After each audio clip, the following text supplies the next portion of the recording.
Olá, meus queridos alunos concluintes do terceiro ano, que estejam todos bem quando forem assistir esse vídeo, com a mente bem aberta à aprendizagem, né? Diante desse contexto que a gente está vivendo hoje, eu precisei podar, né? O que é mais importante para os meninos que estão concluindo o terceiro ano, que praticamente não tiveram aula no ano anterior. Então, eu tive que ver o que é mais importante para a aprendizagem de vocês e fazer esse apanhado geral para tentar aproveitar o máximo possível do tempo de vocês nesse período, né, que vocês têm para concluir o ensino médio. Então, tem coisas que alunos do terceiro ano não podem se formar sem saber, né? Então, eu fiz esse apanhado e daqui para a gente terminar essa formação de vocês, a gente vai ver o que é mais importante, né? O que vocês não viram no terceiro ano que é tão importante para essa vida acadêmica de vocês, para esse fechamento da vida acadêmica, né, no ensino médio. Então, eu vou falar hoje sobre o capitalismo, é um apanhado geral, né, sobre o capitalismo, e no próximo vídeo eu vou abordar o socialismo, tá bom? Então, o capitalismo é um sistema econômico social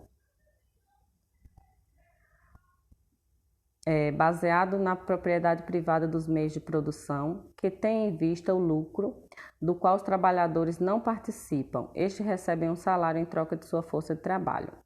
É o sistema social baseado no reconhecimento dos direitos do indivíduo, incluindo o direito à propriedade, em que toda propriedade é privada.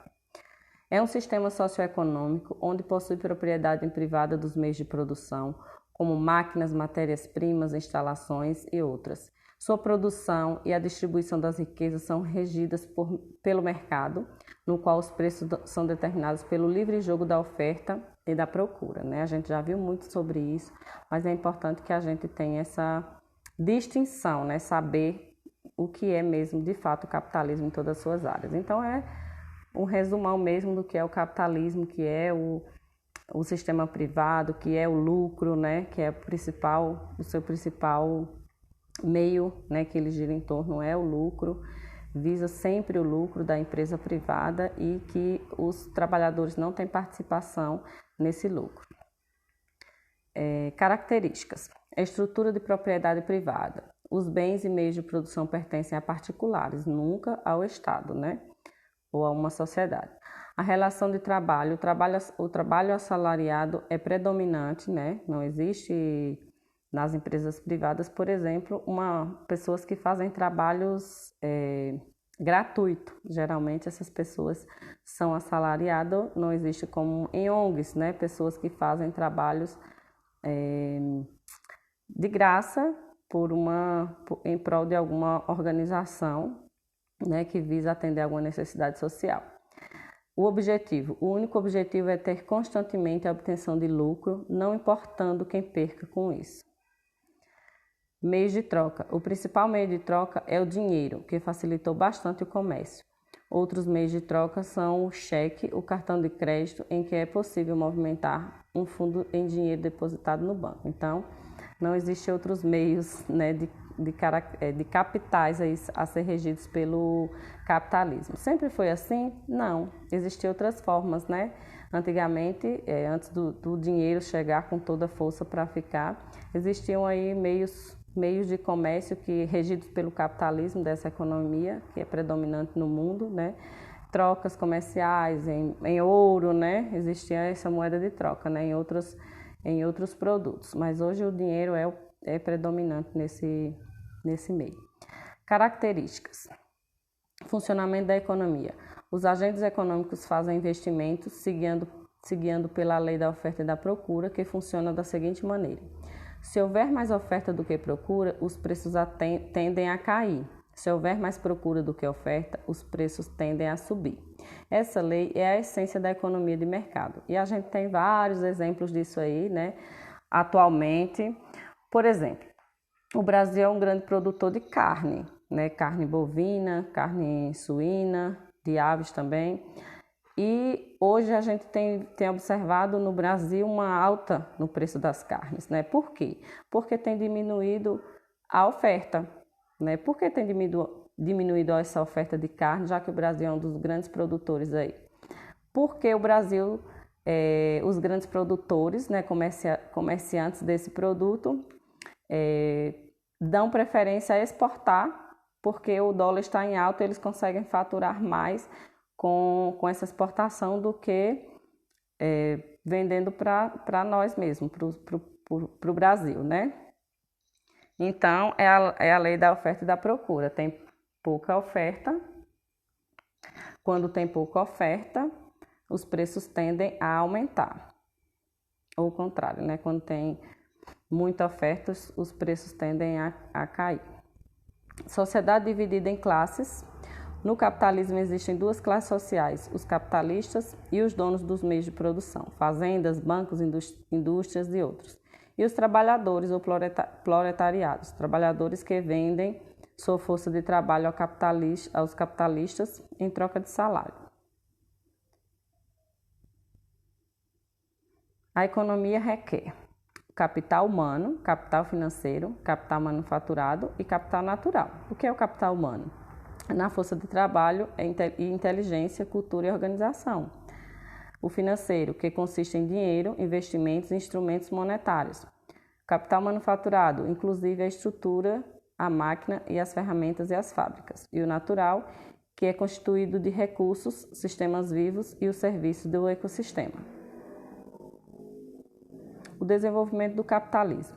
O capitalismo passou a ser dominante no mundo ocidental a partir do século XVI. A transição que houve do feudalismo para o capitalismo foi bastante desigual. Foi mais rápida na parte ocidental da Europa e mais lenta na parte central e oriental. A gente sabe que o planeta está dividido em duas partes, né? No Ocidente e no Oriente, esse tipo de economia foi muito mais desenvolvido com maior rapidez na parte ocidental do que na oriental, né? O capitalismo foi evoluindo gradativamente, considerando seu processo de desenvolvimento. Pode-se dividir o capitalismo em 4 fases: capitalismo comercial, industrial, financeiro e informacional. E aí tem o capitalismo comercial, que foi desenvolvido a partir do século XVIII, né? O capitalismo industrial, a partir do século XIX, e o capitalismo financeiro, em 1945, do mesmo século, né? A expansão colonial, que é do capitalismo comercial, a colônia de exportação, de exploração, colônias de povoamento, que também é do capitalismo comercial, e do capitalismo industrial, o imperialismo europeu, o Congresso de Berlim, partilha da África e da Ásia, e do capitalismo financeiro, a descolonização, neocolonialismo e o neoimperialismo, né? E todas elas estão aí, as revoluções industriais e as guerras mundiais que fortaleceram muito essa economia, né? É o capitalismo. O capitalismo comercial foi uma época marcada por grandes navegações e descobrimentos. Estendeu do século XV até o século XVIII. O capitalismo comercial se deu porque o acúmulo de riquezas ocorreu por meio do comércio. A economia, nesse período, funcionava sob a intervenção governamental. A riqueza e o poder de um país era medido pela quantidade de ouro, prata e pedras preciosas, né? Quando não existia ainda a moeda, o dinheiro. Nesse período também se acumulavam riquezas, tendo uma balança comercial favorável. Essa fase foi fundamental para se desenvolver o capitalismo, pois permitiu o grande acúmulo de capitais na mão da burguesia europeia. Essa acumulação inicial de capitais criou no Reino Unido e depois em outros países para que ocorresse a Revolução Industrial. Então, é o que a gente vê até hoje, né, gente? É a concentração de renda. Começou a partir desse processo aí. O capitalismo industrial. A essência do sistema não era mais o comércio. O lucro vinha da produção de mercadorias. O mecanismo de exploração capitalista foi chamado por Karl Marx de mais-valia. O mais-valia resulta da diferença entre o produto gerado pelo trabalho e os salários pagos, descontando-se os valores transferidos pelas máquinas e pelas matérias-primas de mercado final, a mercadoria final. O assalariamento permite ocultar, por trás da liberdade contratual, a existência de uma coerção essencialmente econômica. O trabalhador vende a sua força de trabalho por falta de opção, para não morrer de fome. Com o surgimento da produção, também houve aumento da mão de obra, energia, matéria-prima e mercado para outros produtos. A industrialização estava não só na Europa, mas houve uma expansão. Começou a se expandir esse processo, né, para os demais continentes. Capitalismo financeiro. Com o crescimento acelerado do capitalismo, passaram a surgir várias empresas. A grande concorrência favoreceu grandes empresas, o que levou à fusão e incorporação, trazendo a monopolização em muitos setores da economia. O que é monopolização? Eles ditavam o preço das coisas, né, da mercadoria. Monopolizavam o valor dos produtos. A expansão do mercado de capitais é uma marca do capitalismo financeiro. Os bancos passam a ter um papel importante como financiadores de produção. A crise de 1929 levou milhares de bancos e indústria à falência. Porém, acreditava-se, segundo os preceitos liberais, que o Estado não deveria interferir na economia.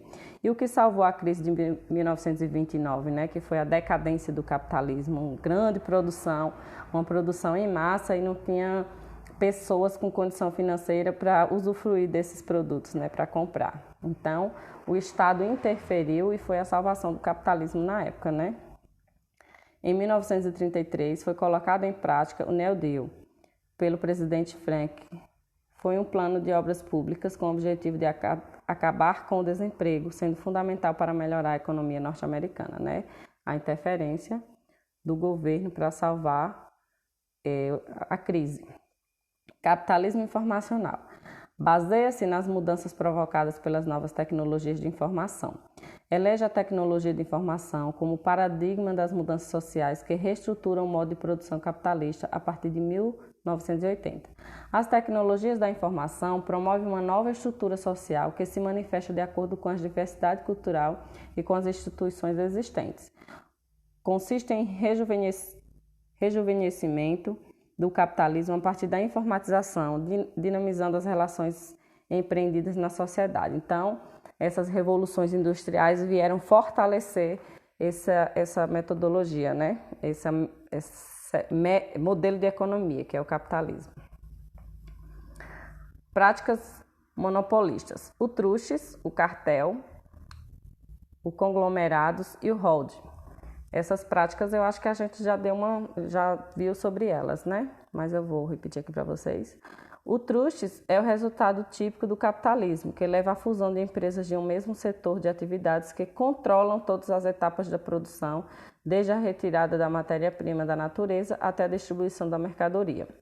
O cartel surge quando empresas visam partilhar entre si, através de um acordo, um determinado mercado ou setor da economia, associado entre empresas para atuação coordenada, estabelecendo um preço comum, restringindo a livre concorrência, geralmente elevam o preço comum. Então, eles combinam o preço, né?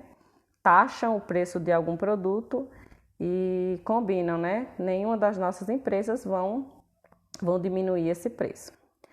Isso é crime, né? Inclusive. Conglomerados são corporações resultantes de uma grande ampliação de diversificação dos negócios, visam dominar a oferta de determinados produtos e serviços no mercado. Um dos maiores conglomerados no mundo é a Mitsubishi, que fabrica desde alimentos, automóveis, aço, aparelhos de som, televisores, navio e aviões. Então, conglomerados, né? Várias coisas, em uma única empresa. E o hold. Dentro de um agrupamento de empresas, uma delas controla outras ou subsidiárias, através do controle acionário, normalmente centraliza e administra. A administração são considerados estágios mais avançados da concentração de capital. Então, onde tem uma única empresa central, né, e várias outras adicionais, com um único polo que controla, né, administrativo. Consequência do capitalismo: desigualdade social, consumismo, intensificando a degradação ambiental e a perca de valores morais. Monopólios e cartéis prejudicando os consumidores e desemprego e tantos outros aí que a gente poderia citar como consequência do capitalismo, né? As consequências ruins, porque tem também as consequências boas. Divisão Internacional do Trabalho. A Divisão Internacional do Trabalho, a DIT, é a especialização dos países na produção de determinada mercadoria destinada ao mercado. Atualmente, a DIT se estrutura da seguinte maneira. A gente viu sobre isso também, né, gente, no início do ano anterior. Estruturação da DIT, países desenvolvidos, que desenvolvem os capitais de tecnologia avançada. Os países subdesenvolvidos industrializados, que é o caso do Brasil, que após a Segunda Guerra Mundial, NPs, né, os NIPs, exportadores de produtos manufaturados, não significou o fim da dependência de capital e tecnologia. E países subdesenvolvidos não industrializados, que geralmente coopera com os produtos agrícolas e matérias-primas, que o nosso país está aí, né, cooperando principalmente com os produtos agrícolas e matérias-primas, mas ele é um país subdesenvolvido e industrializado, né, apesar dos nossos problemas econômicos aí. As correntes econômicas, o mercantilismo. A política econômica adotada pelos reis durante toda a Idade Moderna. As características: o metalismo, balança comercial favorável, protecionismo, monopólio comercial, colonialismo, e o objetivo era enriquecer o Estado e fortalecer o poder real. Liberalismo comercial. Foi uma doutrina política e econômica que, em suas formulações originais, postulava a limitação do poder estatal em benefício da liberdade individual. O liberalismo converteu-se desde o final do século XVIII na ideologia da burguesia em sua luta contra estruturas que se opunham ao livre jogo das forças econômicas e à participação da sociedade na direção do Estado, né? É o liberalismo econômico, tentando aí se instalar a privatização, né, das empresas e a diminuição da participação do Estado. A burguesia utilizou em sua luta intelectual contra a nobreza e a igreja o iluminismo, que opôs razão à tradição e à direção natural dos privilégios de classe, e as análises econômicas da escola clássica, cujos principais representantes foram os economistas Adam Smith e David Ricardo. Para Adam Smith, não eram necessárias intervenções na economia, visto que o próprio mercado dispunha de mecanismos próprios para sua regulação, a chamada mão invisível. Essa mão invisível traria benefícios para toda a sociedade, além de promover a evolução generalizada. Os liberalistas defendem a livre concorrência, a lei da oferta e da procura, né, que é também a ideia do capitalismo.